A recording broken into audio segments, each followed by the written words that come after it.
Hey guys, we're gonna be doing 2 quotes here from post to post on the outside of the doors down to where the existing gravel is, plus a spot for parking to back up and go. And we're gonna do a sidewalk here. That's 1. The second quote will be coming the rest of the way as a single drive down to where I will show you where the 2 gravel drives connect. Essentially, there's a box. Take note that we're gonna probably have to haul some of this off. They may keep it, so there's a spot just down the road that the dump truck can take it to.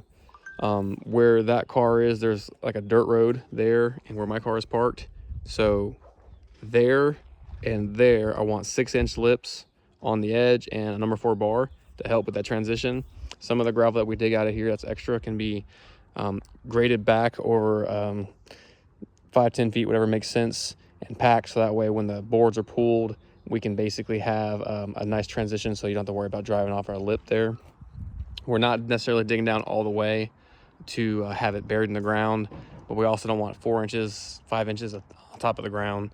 So we'll kind of clear off what's here, generate probably a dump truck worth of material, and then kind of tie in with what makes sense. So you have the garage here, go down 4. It bevels a little here, so you got to cut that out. I prefer it to be more flat. Then again, if you could come out about 20 feet and make this a little bit flatter before it transitions, that wouldn't be hurt to have a nice flatter area in front of the garage. I'll let the material dictate how we do that. And then nothing fancy about this sidewalk here. Pretty much a 3-footer following this. And then you can we'll go this length out to here, and it'll turn into a 3-footer. So starting with the sidewalk, we got 5 feet by 8 feet, and then what's going to be a 3-foot by 27 feet 7 inches. The width of this drive will be 20 feet. That's a good size. The length to here is 65 feet. I'm imagining straightening this out. That's 15 feet, which is basically to the tree, which would work out. And then you basically have your, I'm gonna call it an 8x8 flare to tie in, so where you can back in, back out if they want to use this for turnaround. And again, don't forget to make that edge thicker when we basically grade out beyond it.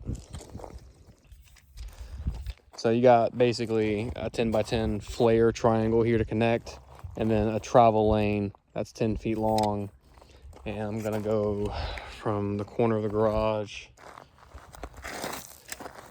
So 10x10 roughly triangle plus a 10-foot travel lane, which will be a distance of, you do have a culvert here, just to be aware of that, which is interesting, which means we can't really dig down a ton right here before we expose that. I'll ask him if he wants us to do anything about it, likely just leave it.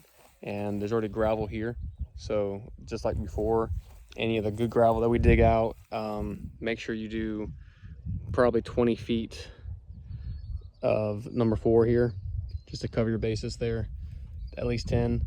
And you can probably grade out some of this gravel into here. Again, I just want to make sure that when he's driving off of it, that it's not going to bother the concrete. Another plastic culvert, so I want a sheet of wire thrown over that and over the other one. And he was talking about basically coming out to there, which is 289, well, it's 287 feet 11 inches. And we would just square this off. And this is shared, but I also want to make sure that you basically have this under the ground, if not bolstering this up, so that way, again, driving in and out doesn't hurt anything. And I want a 6-inch lip here plus another 10-foot bar, just like the other 2 spots we were talking about.